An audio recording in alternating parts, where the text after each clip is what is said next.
আপনারা জানেন যে নভেম্বর মাস ঐতিহাসিক মুক্তি সংগ্রামের মাস। আমরা এই মাসেই আমাদের দাবি আদায়ের মাস হিসেবে আন্দোলন কর্মসূচি ঘোষণা করেছি। আমরা মনে করি কোনোভাবেই নিজেকে গৃহবন্দী রেখে অর্থাৎ আন্দোলন বিমুখ হয়ে দাবি আদায় করা সম্ভব নয়। এটাও আপনাদের স্মরণ করিয়ে দিতে চাই যে কোনো দাবি, কোনো সরকার বঞ্চিতদের কোনো দাবি আদায় দিতে চায় না, দাবি আদায় করে নিতে হয়।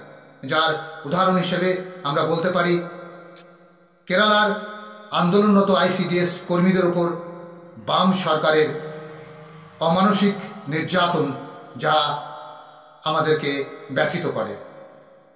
আমরা এটাও দেখছি যে ত্রিপুরার ডবল ইঞ্জিন সরকার যে ভূমিকা পালন করছে এসএসএ কর্মীদের উপর, সেটাও কিন্তু অত্যন্ত ন্যক্কারজনক।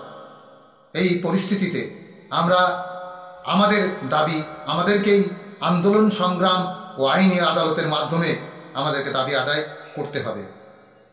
কে মন্ত্রী হবে, কে শান্তি হবে, তা নির্ধারণ করা পেশাজীবী হিসেবে আমাদের দায়িত্ব ও কর্তব্য নয়।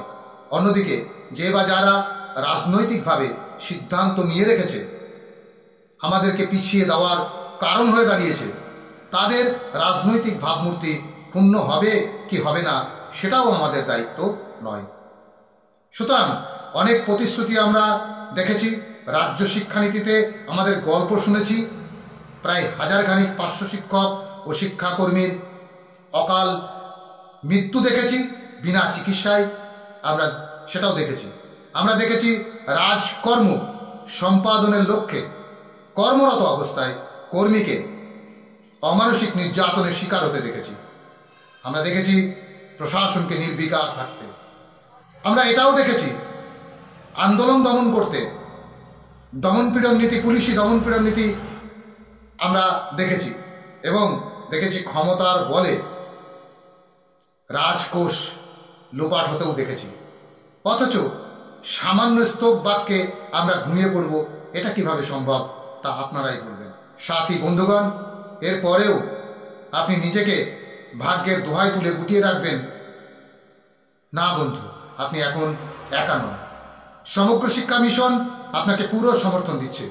সেই লক্ষ্যে আগামী 10ই নভেম্বর 2025 রাজ্যের সকল বিধায়ককে মহোদয়দের স্মারকলিপি প্রদান ও 13ই নভেম্বর জেলায় জেলায় জেলা শাসক মহোদয়কে সার্বিক শিক্ষা সুনিশ্চিত করতে ও সর্বশিক্ষায় বেতন বৃদ্ধির ফাইল কার্যকর করতে ডেপুটেশন কর্মসূচিতে আপনার মহামূল্যবান উপস্থিতি ও কার্যকর ভূমিকা আমরা আশা রাখছি।